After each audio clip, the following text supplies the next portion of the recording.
NTV নিয়মিত আয়োজন IFIC bank নিবেদিত এই সময়ে আপনাদের সবাইকে স্বাগত জানাচ্ছি। আমি শফিক শাহিন। আশা করছি যে যেখানে আছেন ভালো আছেন, নিরাপদে আছেন। দর্শক, আন্তর্জাতিক রাজনৈতিক অঙ্গনে তোলপাড়ের পর এখন ঘৃণা জানানো হচ্ছে কুখ্যাত যৌন অপরাধী জেফ্রি অ্যাপস্টনকে। রাজনীতির রাজাদের নামও জড়িয়ে যাচ্ছে অন্ধকার জগতের এই কুখ্যাত ব্যক্তির আস্তানায় যাওয়ার অভিযোগে এবং ব্যবসায়িক সম্পর্কের কারণে। বলা হয় তাবৎ দুনিয়ার রাজনীতি ও ব্যবসার ছকও নাকি নিয়ন্ত্রণ হয় জেফ্রি অ্যাপস্টনের বলয় থেকে। এমনকি বাংলাদেশের কারো কারো নামও প্রকাশ পাচ্ছে। আমরা যেহেতু রাজনীতির দুনিয়ার বাইরের কেউ নয়, তাই আলোচনা করব এমন ঘৃণ্য জঘন্য অপরাধ নিয়ে। একই সাথে আলোচনা করব দেশের আগামী সংসদ নির্বাচন নিয়ে কেমন প্রার্থী দিল রাজনৈতিক দলগুলো, নির্বাচনী ইশতেহার এবং নীতি নিয়েও আলোচনা করব। অতিথি হিসাবে আমন্ত্রণ জানাচ্ছি সাংবাদিক ও রাজনৈতিক বিশ্লেষক আশরাফ কায়সার এবং সিনিয়র সাংবাদিক আরশাদ মাহমুদ। আমি আরশাদ মাহমুদকে দিয়ে শুরু করতে চাই। আরশাদ, আপনি দীর্ঘদিন দেশের বাইরে ছিলেন, আন্তর্জাতিক গণমাধ্যমে কাজ করেছেন, মার্কিন মূল্যকে ছিলেন। আমরা তাদের যে অবয়বটা দেখি, তাদের যে কাঠামো দেখি, তাদের যে মানবিকতার গল্প দেখি, আর গত কয়েকদিন আমরা যোগাযোগ মাধ্যমে কি দেখতে পাচ্ছি, এটা তো নিজেকেও বিশ্বাস করা যায় না যে এত ঘৃণ্য জঘন্য অন্ধকার জগৎ সেই মার্কিন মুলুকে আছে। এবং এটা একটা নেক্সাস, একটা নেটওয়ার্ক, এবং এটা তো একদিনের দুদিনের নয়, দশকের পর দশক। কিভাবে সম্ভব হলো? সম্ভব হয়েছে খুব, মানে কারণটা খুবই সহজ। এটা হলো ক্যাপিটালিস্ট সোসাইটির একটা আপশট আর কি, কেমন তো সেই যেখানে বলে যে মানি ইজ গড, ওদের মূল মন্ত্রই হলো তাই। মানে যত টাকা পয়সা যারা বানাবে, সেটা 2 নাম্বারই করে হোক 3 নাম্বারই করে হোক, তাদেরকে তারা পূজা করে। এবং একটা জিনিস নিশ্চয়ই লক্ষ্য করেছেন যে পৃথিবীর অন্যান্য দেশের যত মানে লুটেরা তারপরে অবৈধভাবে সম্পদ অর্জন করেছে, তারা যখন নিজের দেশে থাকতে পারে না বা ধরপাকড় শুরু হয়, তারা সব যে ওইসব পশ্চিমা দেশে আশ্রয় নেয়। আমেরিকা বলে যে আসো আসো তাড়াতাড়ি, আবার বলে কি আমরা খুব আইন কানুনের দেশ। কিন্তু এই আইন কানুনটা যদি তার কাছে টাকা থাকে তবে তার কাছে তার জন্য ঠিক, মানে এটা পার পেয়ে যাবে সে, বলে যদিও মুখে মুখে বলে এরকম। আর ওইখানে আর একটু কথা একটু আগে বললেন না যে তাদের একটা মানবিক দিক আছে, এইটা সম্পূর্ণ একটা ভিত্তিহীন কথা। তাদের কোনো মানবিক দিক নেই। তারা হলো এমন একটা দেশ, এরা হলো সেটলার কলোনাইজার বলে আর কি। যখন তারা মানে ওই দেশ দখল করে, ইতিহাস হয়তো নিশ্চয়ই আপনারা জানেন, তবুও আমি আপনাদের দর্শকের মানে সুবিধার্থে বলছি যে তারা প্রায় 20 লক্ষ নেটিভ আমেরিকানকে খুন করেছে, জবাই করেছে সেখানে। তারপরে জোর জবরদস্তি সে তাদের জায়গা দখল করেছে। হ্যাঁ, তো এইরকম দখল তারা সারা বিশ্বেই করে আসছে, বহু বছর থেকে দিনের পর দিন করে আসছে। এবং তারা বাইরের জগৎকে এমন একটা ধারণা দেয় যে এটা একটা মানবিক রাষ্ট্র, এখানের লোকের কথা বলার স্বাধীনতা আছে, তারপরে অন্যায় করলে তার শাস্তি হবে, এগুলো সব বইয়ের কথা। কিন্তু বাস্তব অবস্থাটা অন্যরকম। যেমন আফ্রিকান আমেরিকান যারা ওখানে আছে দীর্ঘদিন ধরেন, তাদেরকে দাস হিসেবে নিয়ে আসছিল ওদের, যেমন জর্জ ওয়াশিংটন, এরা তো মানে কি বলে জাতির জনক, তারপরে থমাস জেফারসন, হ্যাঁ, এরা দাস পালতো আর কি, দাস কিন্তু এরা চিন্তা করতে পারেন একটা, যে তারা মানে বলছে যে আমরা ফ্রিডমে বিশ্বাস করি, আমরা হিউম্যান ডিগনিটিতে বিশ্বাস করি, তারা আবার দাস রাখে বাড়িতে।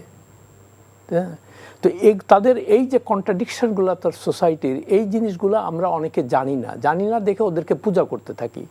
এবং আমরা যারা কলোনিয়াল সিস্টেমের মধ্যে ছিলাম, কেমন ব্রিটিশ বলেন, ফ্রেঞ্চ বলেন, তারপরে জার্মান, স্প্যানিশ,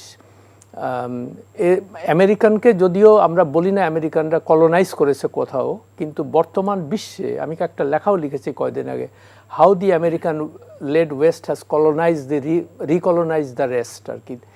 এরা এই কলোনিয়াল পাওয়ারগুলা ধরেন সামনের দরজা দিয়ে চলে গেছে আর কি, কেমন, আবার পেছনের দরজা দিয়ে ভিতরে ঢুকেছে, ব্যাক করেছে পেছনের দরজা। যেমন আমাদের দেশে এরা করেছে কি, পেছনের দরজাটা কিভাবে করেছে, যে একটা এলিট ক্লাস তারা তৈরি করেছে এই সমস্ত কলোনি যেগুলোতে ছিল।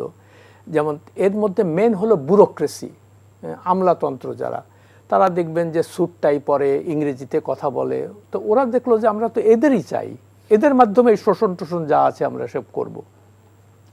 তো এখন সেইভাবেই তারা করে আসছে। এখনও দেখেন আমরা যখন একটা বিদেশি মানে কি, আমি মানে সাদা চামড়াদের কথা বলছি, যেই আসুক এই দেশে, আমরা কেমন জানি একটা মানে পোষা কুকুরের মতো লেজ নাড়তে থাকি, একদম সমীহ করি।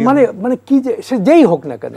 এই যে ইদানিংকালের দেখবেন উনি ইউনূস সাহেব, উনি তো সারা বিশ্বব্যাপী ওনার পরিচিত এবং ওনার অনেক নাম কামেরা। তারপরে উনি যাদের সাথে দেখা করে তাদের ওই সব দেশে তাদের কেউ চেনে না, কেমন, যেই মানে তার স্যুটটাই পরা, ইংরেজি বলে আর সাদা চামড়া হলে আপনি আসেন আমার সাথে। এবং দেশের চিফ যে মানে চিফ এক্সিকিউটিভ বা প্রধানমন্ত্রী বা তার সঙ্গে দেখা করে ফেলে। আমার এক কলিগ ছিল নিউ ইয়র্ক টাইমসের, জন বার্নস নামকে, দুইটা পুলিৎজার অ্যাওয়ার্ড পেয়েছে সে। তো একদিন আমাকে কথায় কথায় বলতেছে, তোমার দেশের লোকজনের সাথে এত ইজিলি দেখা করা যায় কেন? এদের কি কোনো কাজ কাম নাই? মানে ইন্টারভিউ চাইলেই সঙ্গে সঙ্গে দেখা করতে। তো ওই সব দেশে তো এগুলোতে ইম্পসিবল ব্যাপার। হ্যাঁ, তো আপনার মূল কথা ফেরত আসে, এপস্টাইনের যে কথাটা বলছে, জেফরি এপস্টাইনের, এ হলো একটা বেসিক্যালি সে ছিল একজনের বাড়িতে মানে একটা অফিসের ছোটোখাটো কেরানি ছিল, কেমন, একটা বড় লোক সে। প্রথম জীবনে সে স্কুল টিচারও ছিল। হ্যাঁ, স্কুল অঙ্ক খুব ভালো জানতো, তার একটা বড়, এবং সেই ম্যাথের যে তার যে ব্রেনটা ওইটা সে কাজে লাগিয়েছে এই সমস্ত ইয়েতে। যাই হোক, সেই লোকের ওখানে থেকে সে ওই ব্যবসা বাণিজ্য শিখেছে, তারপরে ওয়াল স্ট্রিটে ঢুকেছে, এইভাবে টাকা পয়সা। আর যেটা হয়, এটা আমাদের দেশে দেখবেন যে যারা অবৈধভাবে পয়সা ইনকাম করে তারা একটা বাগান বাড়ি করে কিংবা রিসোর্ট করে, সেখানে বড় বড় লোকদের নিয়ে যায় যারা ক্ষমতাবান, ক্লাব করে। হ্যাঁ, তো এখানে আর যারা সেখানে যায় তারা চিন্তা করে যে আমরা তো ফ্রি পাচ্ছি, মদ ফ্রি পাচ্ছি, নারী সঙ্গ পাচ্ছি, এইগুলা নিয়ে আমরা পৃথিবীব্যাপী সব জায়গায় একই ব্যাপার।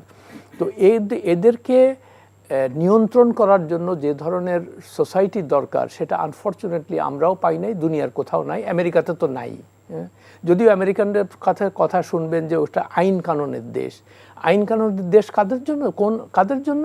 যাদের দুর্বল, যারা গরিব, মানে তারপরে আফ্রিকান আমেরিকান, এদের জন্য আইন কানুন। কিন্তু আপনি এখন অনেকে বলবে কি না, সাদারা তো জেফরি অ্যারেস্ট করছে। হ্যাঁ, তবে ওইখানকার একটা জিনিস কি, যে আইনটা হলো লোকালাইজড। যেমন নিউ ইয়র্কে যদি আপনি কোনো অপরাধ করেন, সে নিউ ইয়র্কের পুলিশ আপনাকে ধরবে বা প্রসিকিউটররা ধরবে। ওয়াশিংটন যদিও রাজধানী, ওখান থেকে কেউ ফোন করে তাকে বলবে না এটা তার জুরিসডিকশনের বাইরে, সে বলবে তুমি এখানে কেন আসছো, এটা তো আমার এরিয়া। তো আনফর্চুনেটলি ওই জন্য ওরা ধরে ফেলতে পারে এবং জেলে যাইতে হয়। জি, আপনাকে ধন্যবাদ। আমি একটু আশরাফ কায়সার ভাইয়ের কাছে যাই। যে এই ঘটনায় আমরা দেখছি যে বাংলাদেশি কারো নামও জড়িয়ে যাচ্ছে, যদিও এটা এখনো পর্যন্ত প্রুভ না। আমরা কোনো না কোনো মাধ্যমে তাদের নাম জানছি, কিন্তু আমরা প্রকাশ করতে চাচ্ছি না, কারণ এখনো পর্যন্ত এটা প্রুভ না, যেহেতু অভিযোগ। তো এই যে নেক্সাসটা, এই যে নেটওয়ার্কটা আসলে কিভাবে, কেন এটা ফাংশনাল এত অপরাধ করার পরও? দেখুন, রাজনীতির যে চরিত্র অথবা ক্ষমতার যে আপনার কাঠামো, এটির কিন্তু একটা গ্লোবাল নেটওয়ার্ক আছে। আপনি আজকে বাংলাদেশে ক্ষমতায় যেতে, পাওয়ারফুল হতে, বড় ব্যবসায়ী হতে, আপনার অন্য দেশের আপনার যে কাউন্টার পার্টস আছে তাদের সাথে আপনি যোগাযোগ করতে চান, এবং এর একটা মানে একটা খুব নিচের দিকের একটা নেটওয়ার্ক বিদ্যমান। এবং সেটি এই যে জেফরির ঘটনা দিয়ে আমরা প্রমাণ পেলাম। দেখুন, উনি তো আসলে একজন পাওয়ার ব্রোকার হিসাবে আবির্ভূত হয়েছিলেন। উনি সেই তার যে বিলাসী জীবনযাপনের ভেতরে আজকে প্রিন্স অ্যান্ড্রু থেকে শুরু করে এবং বিল ক্লিন্টন, পৃথিবীর ডোনাল্ড ট্রাম্প তো ভীষণভাবে এক্সপোজ জড়িত জড়িত ছিল এবং আমার ধারণা ওয়ান অফ দ্য কি অ্যাক্টর ডোনাল্ড ট্রাম্প এই পুরো ঘটনাটাতে, সেই আমেরিকায় যিনি এখন প্রেসিডেন্ট। কাজেই এরকম একটি অভ্যন্তরীণ নেটওয়ার্ক আমার ধারণা আমরা আজকে আমেরিকান ভূমি থেকে জানতে পারলাম, এটি অনেক দেশেই কিন্তু আছে এবং তাদের একটা গ্লোবাল নেটওয়ার্ক আছে। আজকে আপনি বাংলাদেশে যাদের নাম জানতে পেরেছেন তারা আমাদের এখানেও যথেষ্ট আলোচিত, কখনো সমালোচিত, কখনো বিতর্কিত, কিন্তু একটি জিনিস ঠিক আছে যে তারা কিন্তু ক্ষমতাবান, তারা ধনী, অথবা তারা ভয়ঙ্করভাবে কানেক্টেড, সেটা রাজনৈতিকভাবে প্রভাবশালী এবং তারা হয়তো কোনো না কোনো সময়ে ক্ষমতা কাঠামো নিয়ন্ত্রণ করেছেন বা করবেন। কাজে এই নেটওয়ার্কটি হতে পারে, দেখুন আরশাদ ভাই যে ক্যাপিটালিস্ট সোসাইটির কথা বললেন, এটি তার ইন্ট্রিগাল পার্ট। কারণ ওই সোসাইটিতে আপনাকে মুখে বলা হবে মানবতাবাদী, মুখে উইন্ডো ড্রেসিংটা করা হবে যে আপনি পৃথিবীর গরিব এবং অনাহারী দুঃখী মানুষদের জন্য আপনি ক্লান্ত হয়ে যাচ্ছেন কিন্তু আসলে আপনি নার্চার করছেন মানে বিত্তবান, যাদের টাকা পয়সা আছে, যাদের ক্ষমতা আছে। এবং মার্কিন যুক্তরাষ্ট্রে এই ঘটনাটি ঘটেছে, আমি কিন্তু খুব বেশি অবাক না, কেননা তাদের যদি প্রতিরক্ষার জায়গাটি দেখেন, তাদের যদি নির্বাচিত হয়ে প্রেসিডেন্ট হওয়া বা রাজনীতিতে ভালো করা বা ব্যবসায় ভালো করার ধারাবাহিক ইতিহাস আপনি দেখেন 200-300 বছরের, সেখানে কিন্তু এরকম নেটওয়ার্ক আছে। তবে আমাদের কাছে যেটি লোমহর্ষক মনে হয়েছে যে এটার বীভৎসতা এবং এর ভেতরে যে আপনার অপরাধের মাত্রা অথবা কতটা অসহায় নারীদেরকে কিংবা আন্ডার এজ চিলড্রেনদেরকে নিয়ে এই যে ক্ষমতাশালী, বিত্তবান, প্রভাবশালী মানুষগুলোর জীবনযাপনের যে কুৎসিত দিকটা চলে এসেছে, সেটি আমাদের কাছে হয়তো এই মুহূর্তে মনে হচ্ছে। কিন্তু এটি ক্যাপিটালিজমের বা ক্যাপিটালিস্ট সোসাইটির বা এই রাজনৈতিক, সামাজিক, অর্থনৈতিক কাঠামোর একটি বড় বৈশিষ্ট্য এবং এই বৈশিষ্ট্যের ভেতর দিয়েই এই সমাজটি টিকে থাকে, এই রাজনীতির উত্থান পতন ঘটে এবং ব্যবসায় উত্তরোত্তর প্রবৃদ্ধি আসে, এরকম একটি ধারণা তারা তৈরি করেছেন। জি, থ্যাংক ইউ। আমি আরশাদ মাহমুদ আপনার কাছে যাই যে এই কাঠামোটা যেটা আশরাফ কায়সার ভাই বললেন, আপনি বললেন, ওইখান থেকে আমাদের এখানে সাউথ এশিয়াতে এই বলয়টা কিভাবে কাজ করে, আমাদের রাজনীতির যে প্রভাব, আমরা এত বছর দেখলাম যে একদিকের কূটনীতি, একদিকের শক্তির সাথে পশ্চিমা বিশ্ব, ভারতের যোগাযোগ, এখন আবার দেখছি যে আমরা আরেক দিকের শক্তি, নতুন মানে শক্তির দিকে তারা আবার মনোযোগ দিচ্ছে। অর্থাৎ তাদের স্বার্থের জায়গাটা কখন কখন ফ্ল্যাকচুয়েট করে নাকি করে না? না, করে না। স্বার্থের জায়গাটা কনস্ট্যান্ট আর কি, ওখানে কোনো ফ্ল্যাকচুয়েশন নাই। তারা যেখানে ইন্টারেস্ট দেখবে সেখানেই যাবে তারা, এবং তাদের ইন্টারেস্ট সার্ভ করে যারা, তাদের সঙ্গেই তারা ডিল করবে। আর একটা কথা আমরা প্রায় শুনি না যে আমেরিকা আমাদের বন্ধু কিংবা অমুক বন্ধু, আমাদের কোনো বন্ধু নাই, গরিবের কোনো বন্ধু থাকে না, এটা হলো বাস্তবতা আর কি। আমরা আপনাদের যে গরিব আত্মীয় স্বজন আমাদের যে, তাদের সাথে আমরা খুব বেশি মেলামেশা করি না, বিকজ আমরা জানি যে ও কিছু চাইতে আসবে আমার কাছে, অর্থাৎ আমি তার সঙ্গেই মেলামেশা করব যার যেখানে আমি কিছু পাবো এটা। আর যখন ওরা এখানে আসবে মানে কিছু আমাদের জন্য করতে, তখন বুঝতে হবে যে তাদের নিজের স্বার্থেই আসছে, তারা আমাদেরকে ভালোবেসে আসবে না। এখন দেখেন একটা অদ্ভুত ব্যাপার লক্ষ্য করছেন, আমি তো খুবই শঙ্কিত এই ব্যাপারে, যে চিটাগং পোর্ট অলমোস্ট বন্ধ হয়ে আছে এখন, হ্যাঁ।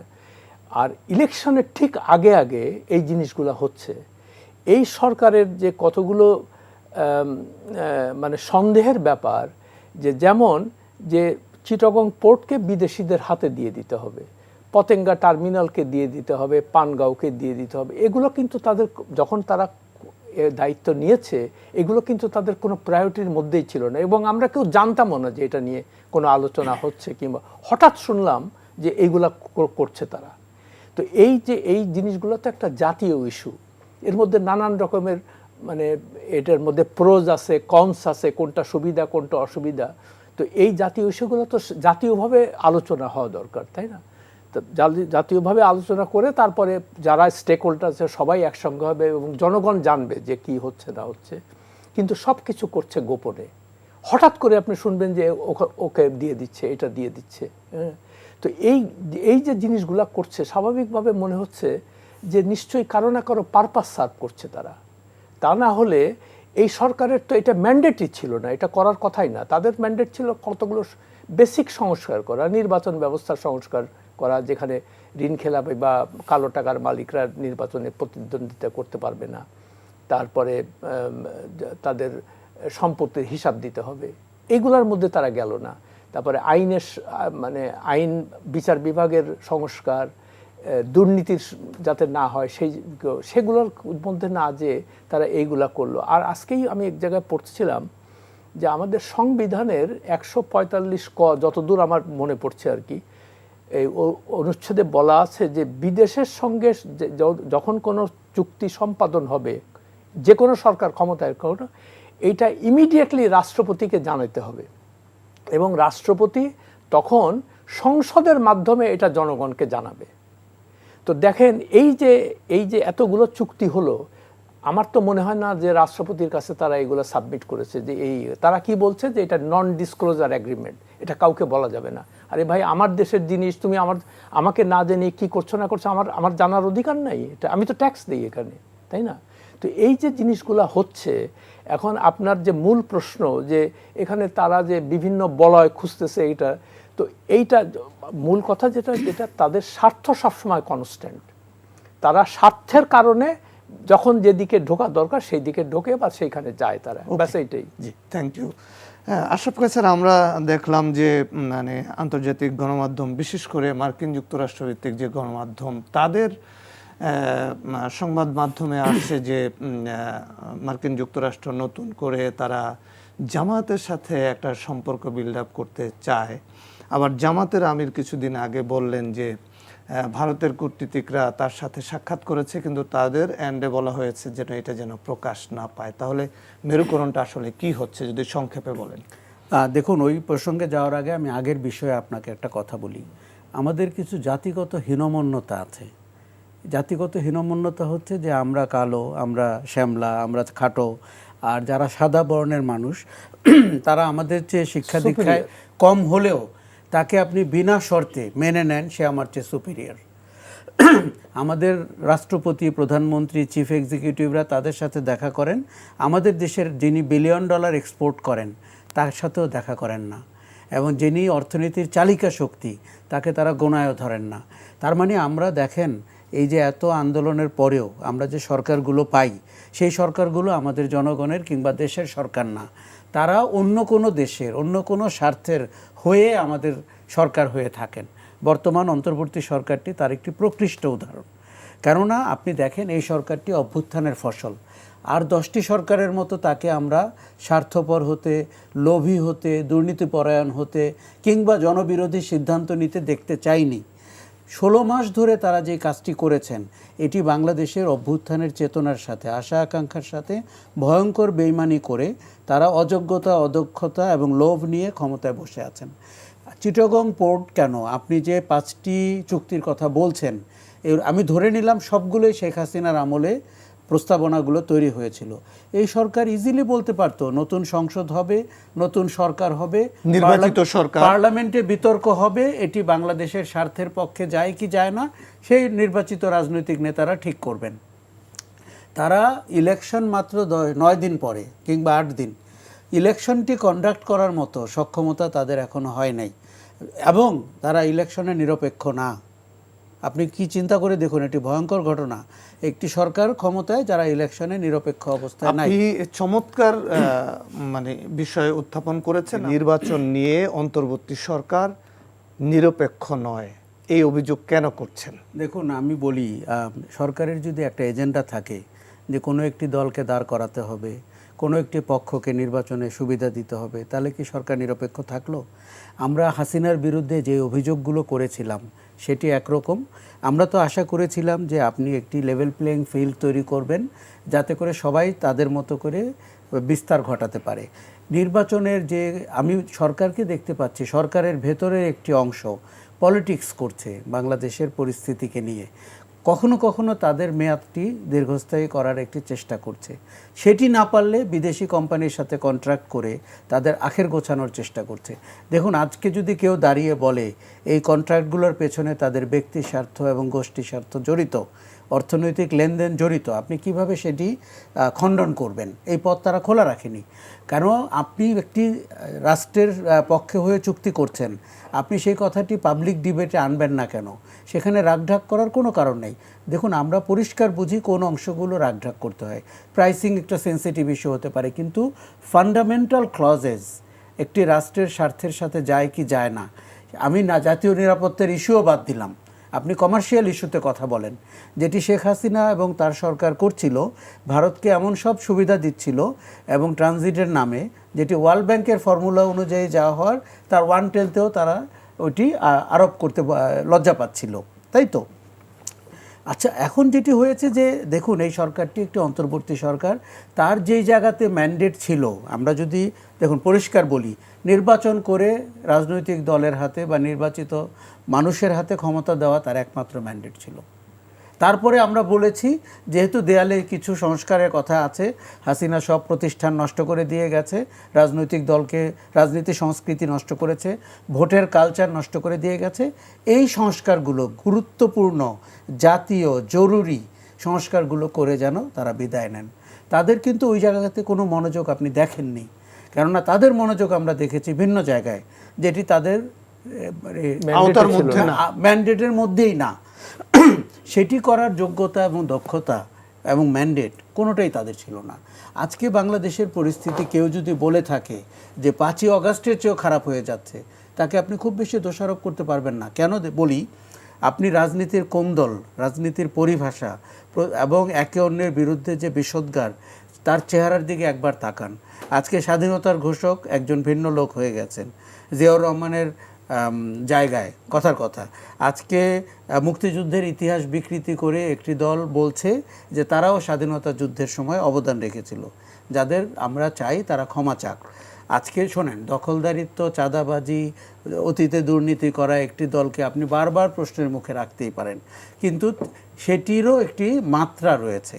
কাজেই আজকে একজন ভোটার বা একজন নাগরিক যিনি অন্তর্বর্তী সরকারের মতো সুবিধা পায়নি, কিংবা 5ই অগাস্টের পরে আগে যারা গোপনে সুপ্ত এবং গুপ্ত রাজনীতিতে চলে গেছিল, তাদের মতো করে নিঃশ্বাস নিতে সুযোগ পায়নি, তিনি আসলে কি পেলেন এই রাষ্ট্রের কাছ থেকে?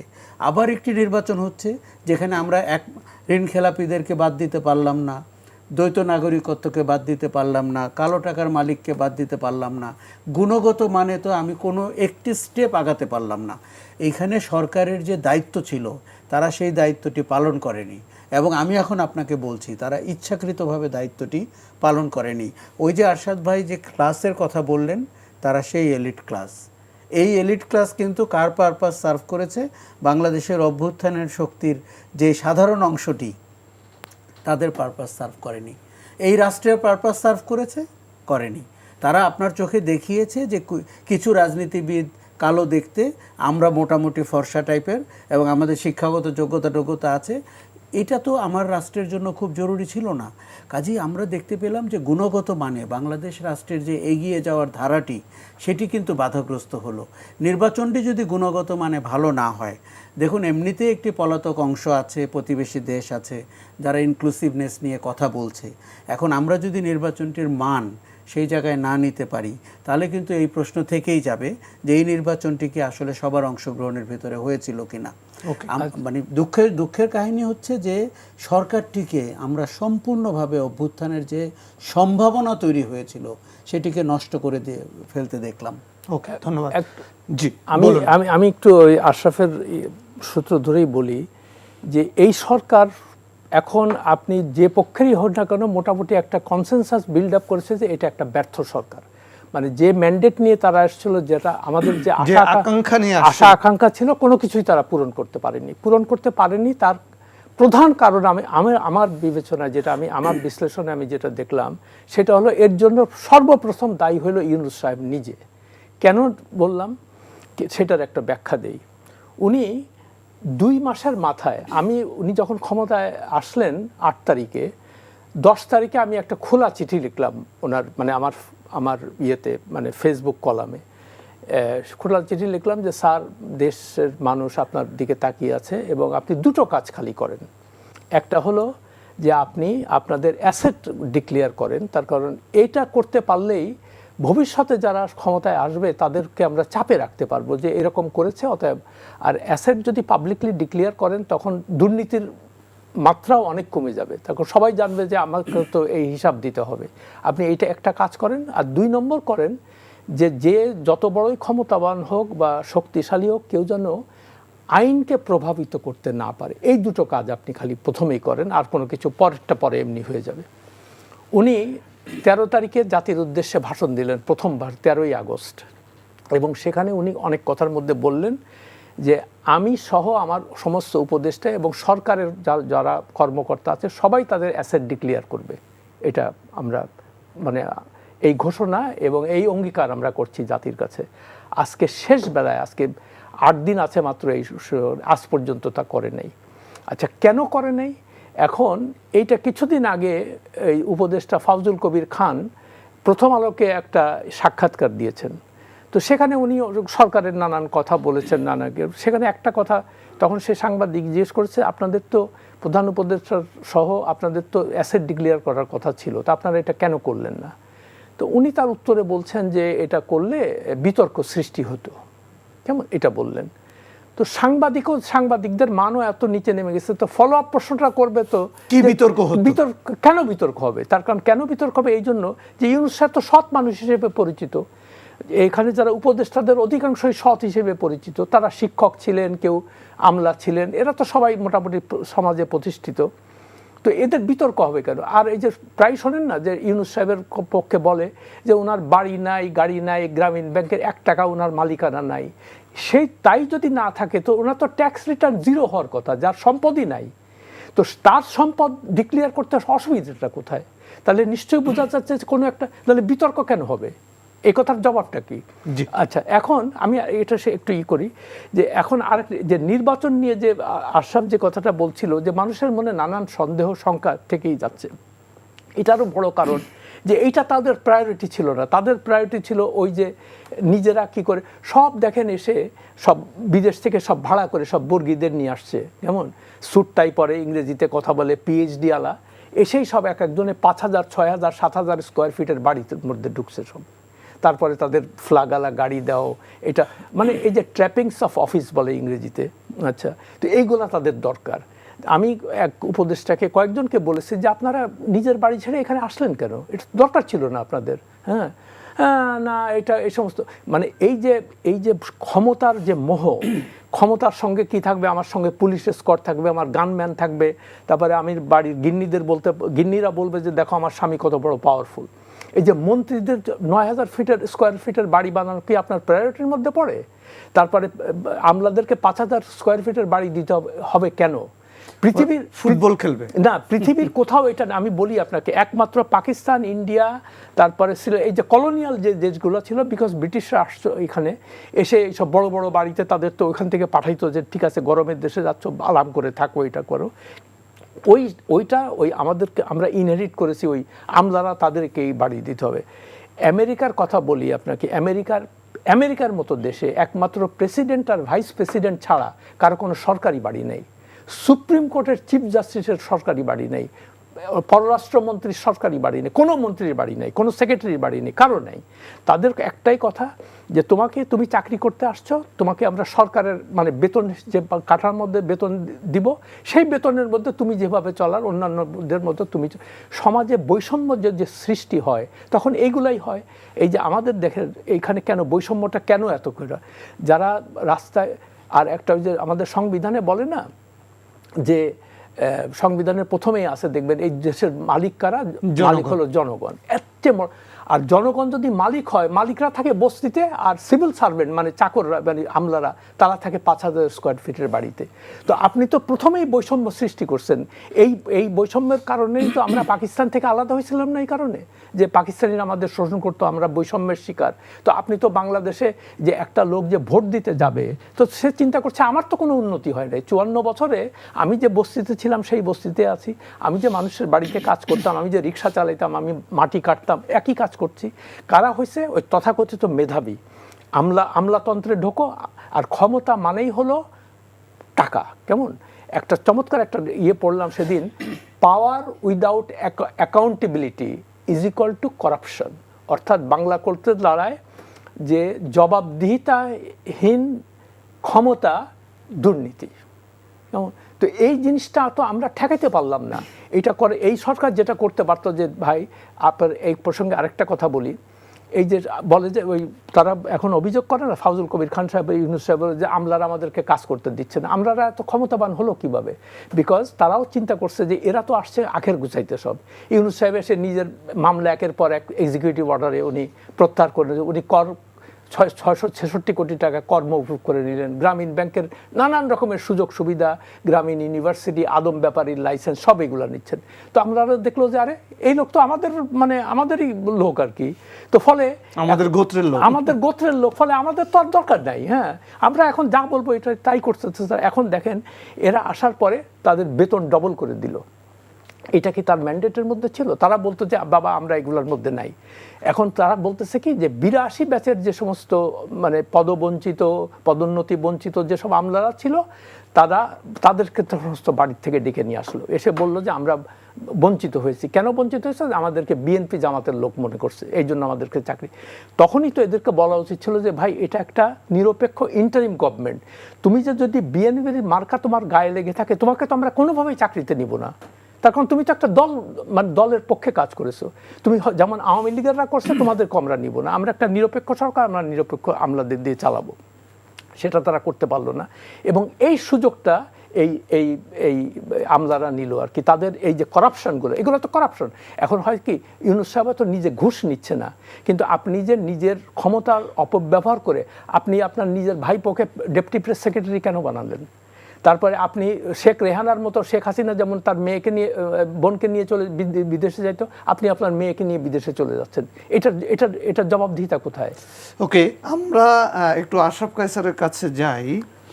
এই এত কিছুর পরেও যে নির্বাচনটার আর মাত্র 8 দিন বাকি আছে, রাজনৈতিক যে দুটি পক্ষ এখন মাঠে সক্রিয়, নির্বাচনী ট্রেন্ডটা আসলে কেমন দেখছেন? গতিটা কি বুঝছেন? দেখুন, প্রথম কথা বলি যে গুণগত মানে রাজনীতির যে চেহারাটি আমরা উত্তরণ দেখতে চেয়েছিলাম সেটি ঘটেনি। 16 মাসে আমরা স্কোয়ার ওয়ানে আটকে আছি। তার মানে আমাদের যে রাষ্ট্রের যে চাকা সেটি সামনের দিকে এগোয়নি।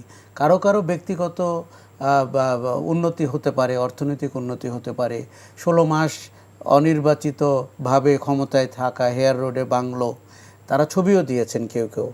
মানে ওত নেওয়ার 3 দিন পরে একজন উপদেষ্টা তার লনের ছবি দিয়েছেন।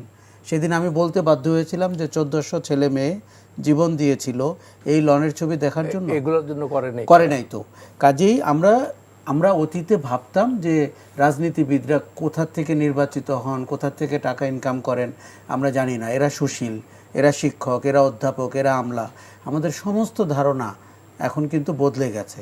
মনে হয়েছে যে এই লোভ, এই যে ক্ষমতার দম্ভ এবং সমালোচনা সহ্য করতে না পারা, এটা এদের মধ্যে আরও বেশি মাত্রায়। আমলারা কেন ড্রাইভিং সিটে বসতে পারলো?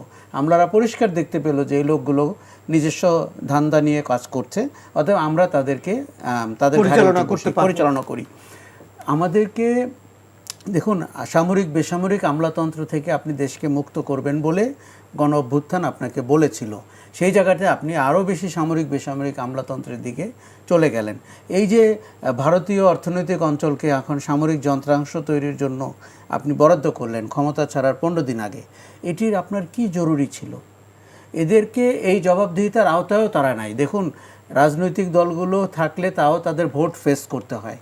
তারা ভয় পান যে ভোটের সময় মানুষ এগুলা, এবং বাংলাদেশে যখন স্বাভাবিকভাবে নির্বাচন হতো আমরা দেখতে পেতাম 5 বছর পর পর কেন ক্ষমতা বদল হয় এবং বেশ খারাপভাবে বদল হয়। এই লোকগুলোর তো কোনো জবাবদিহিতা নাই। এবং আমি নিশ্চিতভাবে বলতে চাই আপনাকে, এদের উপরে যেন তদন্ত অব্যাহত থাকে এবং আমরা যেন শ্বেতপত্র প্রকাশ করতে পারি যেই আয় এবং যেই সম্পদের বিবরণ তারা 16 মাস আগে দেয় নাই, সেখান থেকে গল্প শুরু হতে হবে। প্রতিশ্রুতি দিয়ে দেয় নাই, এবং আজকে যখন তারা বিদায় নিবে, যদি নেয়, আমি খুবই সন্দিহান, কারণ আমি তাদের কারসাজি দেখতে পাচ্ছি, শারীরিক ভঙ্গি দেখতে পাচ্ছি। আপনি কি এখনো শঙ্কিত? দেখুন, যারা কুচক্রী, যারা মেকানিজম করতে চায়, ইঞ্জিনিয়ারিং করতে চায়, তারা শেষ সময় পর্যন্ত ধারাটি অব্যাহত রাখে। আমি বলছি এই অর্থে যে আমি সত্যিই চাই ইলেকশনটি হোক, নির্বাচিত সরকারের হাতে যাক। বাংলাদেশে election engineering is very easy to do. Mechanism কিন্তু ধরেন আপনি যদি বিভিন্ন আসন থেকে 20,000 15,000 লোক নিয়ে আপনার যে সমস্ত আসনে আপনি জিততে পারেন ওখানে লোকগুলোকে দাঁড় করান, এটি কি দেখার কেউ ছিল না? নির্বাচন কমিশন ছিল না, সরকার ছিল না? এখন সরকার যদি মনে করে থাকে তার এক্সিটের জন্য অথবা সেফ এক্সিটের জন্য কোন রাজনৈতিক দল ক্ষমতায় গেলে তার সুবিধা হবে, এই ক্যালকুলেশন কি তার ম্যান্ডেটের মধ্যে পড়ে? এবং যে বাচ্চা ছেলে মেয়েদেরগুলোকে দেখেন উপদেষ্টা করে প্রথমেই তাদের মাথাটা নষ্ট করা হয়েছে, কাউকে মাস্টার মাইন্ড বলে তার জীবনটাকে শেষ করা হয়েছে। এখন এই যে আমরা নতুন রাজনীতির অভ্যুদয়ের যে সম্ভাবনা এবং সুযোগ পেয়েছিলাম, তার দায় কে নেবে? প্রতি 10 বছর বা 15 বছর পর পর বাংলাদেশে এরকম একটি সম্ভাবনা আসে, কিন্তু এই পুরনোপন্থী মানুষগুলোর জন্য, এই দুর্নীতিবাজ মানুষগুলোর জন্য, দেখুন দুর্নীতি কিন্তু শুধু অর্থনৈতিক না, নীতি দুর্নীতি কিন্তু অর্থনৈতিক দুর্নীতির চেয়ে অনেক ভয়ঙ্কর। এই সরকারকে আমি নৈতিক দুর্নীতির অভিযোগে অভিযুক্ত করছি। কাজেই আপনি বাংলাদেশের সম্ভাবনাকে আটকে দিলেন আপনার গুটি কয় মানুষের সম্ভাবনাকে আখের গোছাতে গিয়ে। তারা একটা এলিট ক্লাস, তারা একটা জনবিচ্ছিন্ন অংশ, এবং তারা যেভাবে সিদ্ধান্ত নিচ্ছেন আমি খুব চাই যে সংসদে এই সিদ্ধান্তগুলো বাতিল করা হোক এবং আলোচনা করা হোক এবং ধরে ধরে বলা হোক এই সিদ্ধান্তের পেছনে তাদের মতলব কী ছিল। এই জায়গাটি আপনি যখন নির্বাচনের মাঠের দিকের কথা বলছেন, দেখুন দুটি পক্ষ এখন দাঁড়িয়ে গেছে এবং আমরা যতটাই চেয়েছিলাম যে ব্যক্তিগত আক্রমণ হবে না, ইতিহাস বিকৃতি হবে না এবং আপনার মানে নারী কিংবা শিশুর উপরে আক্রমণ হবে না, সেই জায়গাটিতে রাজনীতি যায়নি। তার মানে রাজনীতি কোনো ইতিবাচক দিকে, এক একটা নির্বাচন কিন্তু রাজনীতিকে গুণগত মানে একটা ডিফারেন্ট স্টেজে নিতে পারে। এখানে কিন্তু সেটি ঘটলো না। আমরা কোনো ইস্যু নিয়ে কথা বলতে দেখলাম না। ফরেন পলিসি ধরেন ভারতের ব্যাপারে আপনি কি পলিসিতে যাচ্ছেন, আমরা যদি বিএনপি জোটকে জিজ্ঞেস করি, জামাত জোটকে জিজ্ঞেস করি, তাদের পরিষ্কার অবস্থান আমরা দেখতে পাইনি। যেইটা শুনতে পাচ্ছি সেটা হচ্ছে রেটোরিক্স। আপনি জয়পুরহাটে মাঠে বক্তৃতা দিচ্ছেন, মাঠের বক্তৃতা কি আপনার পলিসি? আপনি কর্মসংস্থানের ব্যাপারে কি করবেন? এই যে প্রাইভেট সেক্টরের যে এত সব সমস্যা, গ্যাস নাই, পানি নাই, দুর্নীতিগ্রস্ত, আপনি অর্থনীতির চাকাকে কি করে ঘোরাবেন? দেখুন চিটাগং পোর্ট কিংবা অন্য কোনো পোর্ট অপারেটর বিদেশি হোক কি দেশি হোক, আমি তার বিরোধী না, কিন্তু সিদ্ধান্ত গ্রহণ প্রক্রিয়াটি স্বচ্ছ কিনা এবং সেটি কম্পিটিটিভ বিডিংয়ের মাধ্যমে হয়েছে কিনা এবং বাংলাদেশ রাষ্ট্র তার সর্বোচ্চ বেনিফিট পেল কিনা, আদায় করতে পারলো কিনা। এখন আপনি যদি বিদেশি দেখলে গদগদ হয়ে যান এবং যমুনাতে তার অ্যাক্সেস হয়ে যায় ফ্রি, সেই জায়গাটি তো আমরা নিশ্চিত হতে পারছি না যে আমরা ওই বিদেশি রাষ্ট্র বা বিদেশি কোম্পানির কাছে আমাদের স্বার্থ টিকিয়ে রাখতে পেরেছি। এই প্রশ্নগুলোর উত্তর এদেরকে কিন্তু দিতে হবে। এরা কিন্তু ভাবছেন যে নির্বাচনটি হলো কোনো রকমে হয়তো হ্যান্ডওভার করে তারা, আমি যতটুকু জানি সবাই বিভিন্ন দেশের ভিসা নিচ্ছেন, কূটনৈতিক পাসপোর্ট সারেন্ডার করছেন ইত্যাদি, কিন্তু তাদেরকে জবাবদিহিতার আওতায় আনতে হবে এবং সেটি এই রাষ্ট্রের আপনার যে গুড গভর্নেন্স সেই জায়গার জন্য আনতে হবে। রুল অফ লর ক্ষেত্রে বাংলাদেশ পার্টিজান গভর্নমেন্টের সময় যেরকম একটি বিপদে পড়ে, এদের সময়ও তো বিপদে পড়লো। তো রাজনৈতিক দলের এজেন্ডা থাকে আমরা জানি, এদের এজেন্ডাটা কি? তারা কেন বাংলাদেশের নাগরিকদের আইনের সমান অধিকার নিশ্চিত করতে পারলো না? এবার আমি একটু আপনাকে যদি একটু প্রশ্ন করি যে নির্বাচনে ভোটের ধারাটা কি হবে, কি দেখছেন সামনে? আচ্ছা, এইটার আমার একটা মানে আমার নিজে এটা কমপ্লিটলি আমি নিজে এই ধরনের নির্বাচনে আমার কোনো বিশ্বাস নাই। তার কারণ পৃথিবীর কোথাও তথাকথিত গণতন্ত্র যে আমরা করি, পৃথিবীর গণতন্ত্র পৃথিবীর কোনো দেশেও নাই। আপনি বলবেন যে এটা আবার কেমন কথা, আমেরিকা আছে, এটা আছে। গণতন্ত্র যদি কথাটার সংজ্ঞা আমরা চিন্তা করি, সেটা হলো রুল বাই দি পিপুল, মানে জনগণ শাসন ক্ষমতা নিয়ন্ত্রণ করবে তারা। কেমন? তো এখানে আমরা কি দেখতে পাচ্ছি, গণতন্ত্রের নাম করে এগুলো হলো পুঁজিবাদী বিশ্বের ইনভেনশন আর কি, যে ঠিক আছে আমি এই ধরনের কথা বলবো যে মানুষজন ভোট দেবে। ভোট তো আমেরিকাতে তো মানুষ দেয়, তো আমেরিকার সাধারণ মানুষ কি আমেরিকা চালায় হচ্ছে ওই কর্পোরেশনগুলা, কেমন, এবং তাদের যারা নিয়োজিত, হ্যাঁ ওদের এটা ডেমোক্র্যাট আর রিপাবলিকানরা সব একই জিনিস। হ্যাঁ, হোয়াইট হাউসে যে বসে থাকে সে একটা বিশেষ গ্রুপের পারপাস সার্ভ করে, হ্যাঁ, তো এখন এবং ভারতেও দেখবেন একই ব্যাপার, ইংল্যান্ডেও দেখবেন। আর এরা আরেকটা কায়দা করে একটা জিনিস করেছে, এরা দুইটা দল খাড়া করে। দেখবেন ওখানে কোনো থার্ড পার্টি নাই, হয় রিপাবলিকান নাইলে ডেমোক্র্যাট। ইংল্যান্ডে দেখবেন হয় কনজারভেটিভ নাইলে লেবার। এই জার্মানিতেও তাই দেখবেন, এই ইন্ডিয়াতেও মোটামুটি একই ওই। কিন্তু মূল যে ব্যাপারটা, যে আসল জনগণের যে ইচ্ছার প্রতিফলন, সেটা ওই একদিনে তারা ভোট দিয়ে চলে আসে, কিন্তু তাদের কোনো চয়েস থাকে না। তারা যদি, আমি আমেরিকাতে যখন ছিলাম তখন আমি সাধারণ মানুষকে জিজ্ঞেস করতাম, বললো সবাই তো আমাদেরকে শোষণ করে, তো ডেমোক্র্যাট আর রিপাবলিকান কি, তো একই জিনিস সব। তো ইংল্যান্ডেও তাই একই। কিন্তু এরা কায়দা করে এমন একটা সিস্টেম করে রেখেছে যাতে করে থার্ড কোনো পার্টি এখানে এমার্জ না করতে পারে, যাতে করে এই কর্পোরেশনগুলোর সুবিধা হয়, তারা তো পয়সা দেয় এদেরকে। তো এই জন্য বাংলাদেশে কে নির্বাচনে আসলো কি গেল বা হারলো কি জিতলো, আমার ব্যক্তিগত কোনো আগ্রহ নাই এখানে। কারণ 54 বছর ধরে বহু নির্বাচন আমরা দেখেছি, কিন্তু সাধারণ মানুষ, ওই যে বললাম যে আমাদের বাড়ির বাবুর মাঝে বংশ পরম্পরায় বাড়িতে কাজ করতেছে, ওই কাজই করে যাচ্ছে। একটা যদি সত্যিকার অর্থে জনগণের সরকার হয়, তাদের প্রায়োরিটি কি থাকে, যে একটা এরা যেন আমার জনগণ যারা হসপিটালে গেলে চিকিৎসাটা পায়, তারা যেন ভালো স্কুলে পড়তে পারে। আর এরা হয় কি, এরা নিজেরা মানে স্কুল কলেজের ছেলে মেয়েদের পড়ায় না, তাদের বিদেশে পড়ায়। আর চিকিৎসা তাদের শরীর খারাপ হলে সিঙ্গাপুর চলে যায় অথবা আমেরিকায় চলে যায়। এই যে স্বাস্থ্য উপদেষ্টাকে একটা কি জন্য যে তাকে এই অ্যাপয়েন্টমেন্ট দিল, সে 4 মাস সিঙ্গাপুরে সরকারি পয়সায় চিকিৎসা করিয়েছে, তাকে কোনো জায়গায় দেখাও যায় না। তো এখন ইউনূস আরেকটা কথা বলে, যে আইনের শাসনের যে কথাটা বলছিলাম, দেখেন এই যে খলিলুর রহমান বলে তার এখানে এক বড় তাকে প্রায় ফোকাস করে। 2001 সালে লতিফুর রহমান যখন প্রধান উপদেষ্টার ছিলেন, তার পিএস হিসেবে তাকে আমেরিকার থেকে নিয়ে আসে, এবং সে কিন্তু সরকারি চাকরিতে ছিল না এমন। তখন সে এমনি ফরেন সার্ভিসের, আমাদের ডিপ্লোম্যাটিক সার্ভিসের অফিসার, খুব ভালো কথা।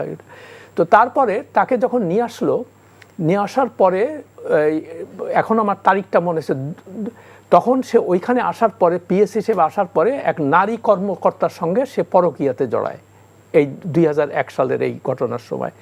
এবং তাকে আরও কাছে পাওয়ার জন্য সে তাকে নিউ ইয়র্কে পোস্টিং দেয়, এই খলিলুর রহমান, কেমন।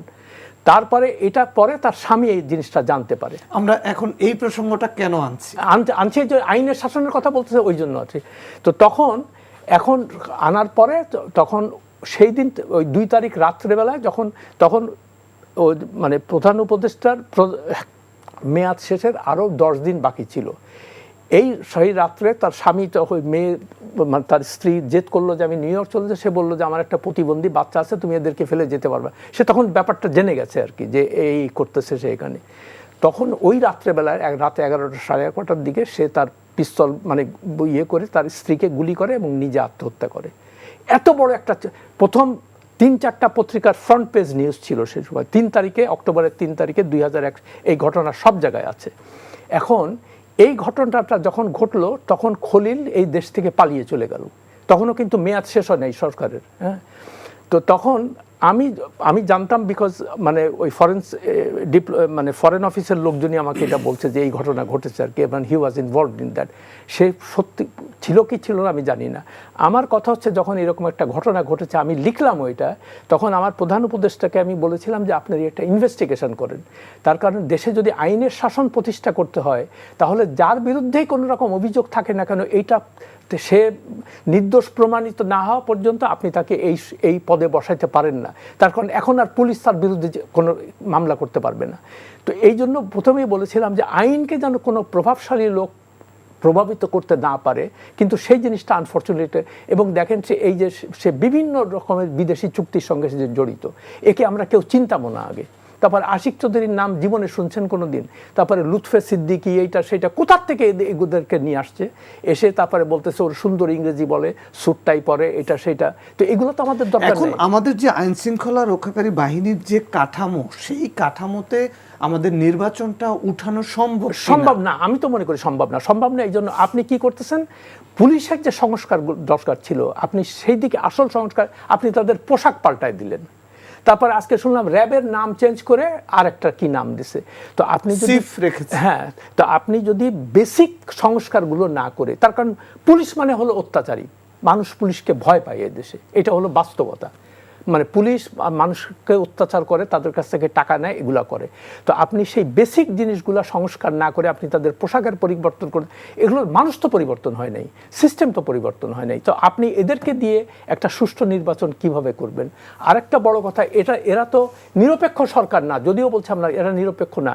আপনি এই যে, কিন্তু এরা বলছে যে আমরা জুলাই পক্ষ না জুলাই ভালো আন্দোলনের পক্ষে। আমরা তো সবাই আন্দোলনের পক্ষেই ছিলাম, আমরা তো কেউ আন্দোলনের বিপক্ষে না। সেই জন্য তো আমরা শেখ হাসিনার বিরুদ্ধে এগুলা করেছি, তো আমরা তো সবাই সেটার পক্ষে। কিন্তু ওরা ওই যে আশরাফ যে কথাটা বললো, সেই জুলাইয়ের যে স্পিরিটটা, সেখান থেকে আমরা সরে গেলাম, সরে যে আমরা এইসব কাছে যাই।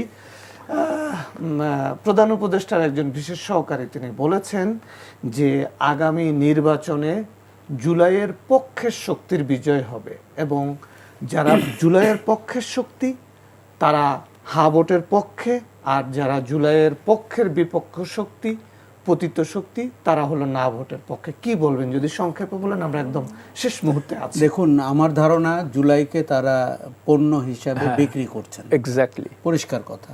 আমার হৃদয়ের জুলাই, আমি ওই সময় রাস্তায় ছিলাম, তার আগের 15 বছরও রাস্তায় ছিলাম, তারও আগে 7 বছরও ছিলাম। জুলাইয়ের চেতনা বা জুলাইয়ের আশা আকাঙ্ক্ষা আর এই বিশেষ সহকারী যেভাবে ব্যাখ্যা করছেন, এটি মানুষকে প্রতারণার শামিল। এটি তারা পণ্য হিসাবে, তারা যেরকম করে নিজেদের পদ পদবি বাগিয়ে নিয়েছেন, এরা প্রায় প্রত্যেকেই ভিন্ন দেশের নাগরিক, তাদের কারোরই জবাবদিহিতা নাই, তাদের কে কোন রেফারেন্সে এসছেন আমরা জানি না। কিন্তু তারা যখন জুলাইকে এইভাবে মার্কেট করছেন, এতে করে বাংলাদেশের, দেখুন আমরা কি চেয়েছিলাম, হাসিনা দেশকে বিভক্ত করেছিলেন, মুক্তিযুদ্ধের পক্ষের শক্তি, মুক্তিযুদ্ধের বিপক্ষের শক্তি, এরাও তো দেশকে বিভক্ত করছেন। বাংলাদেশে ওই পলাতক গুটি কয় মানুষ ছাড়া সবাই জুলাইয়ের পক্ষের শক্তি। সবাই। আজকে যদি দেখুন তারা সংস্কারের যে হানা ভোট করছেন, যেভাবে তারা ব্যাখ্যাটি দিচ্ছেন, তারাই সবচেয়ে বেশি কনফিউশন ক্রিয়েট করছেন। আপনি পরিবর্তন চায় না এমন লোক বাংলাদেশে কম, এবং রাষ্ট্রের সংস্কার চায় না, নাই বললেই চলে। কিন্তু আপনার আচরণের কারণে আজকে একটি পক্ষ দাঁড়িয়ে যাচ্ছে যারা না ভোট দিতে উৎসাহিত করছে মানুষকে। সরকারটি অদায়িত্বশীল ভূমিকা অবতীর্ণ হয়েছে, একটি অত্যন্ত দারুণ গণভোটকে বিতর্কিত করেছে, এবং তাদের পক্ষপাত দিয়ে রাজনীতির মাঠকে যতটা কলুষিত করার সেটি করেছে। এর পুরো দায় এই সরকারকে নিতে হবে। আমি জাস্ট মানে একটা খালি যোগ করব, আপনি যদি সত্যিকার অর্থে একটা সুষ্ঠু নির্বাচন চাইতেন, তো আপনি এই যে হ্যাঁ ভোট না ভোটের মধ্যে দিলেন 48টা, সেখানে বিভিন্ন পয়েন্ট দিয়েছে তারা। আমি নিজে মোটামুটি লিখতে পড়তে জানি, কেমন আমি যখন এগুলো পড়তেছি, শেষে যখন আসছি, আমি তখন আবার উপর দিকে ভোট কি দেব আমি দেখি ভুলে গেছি সব কিছু। তো একটা নর্মাল যে সাধারণ যারা মানুষ, তাদের কি এত সময় আছে এগুলো পড়ার? তো আপনি এটা কেন ইচ্ছা করে এগুলো করেছে, যাতে করে মানুষকে কনফিউজ করা যায়।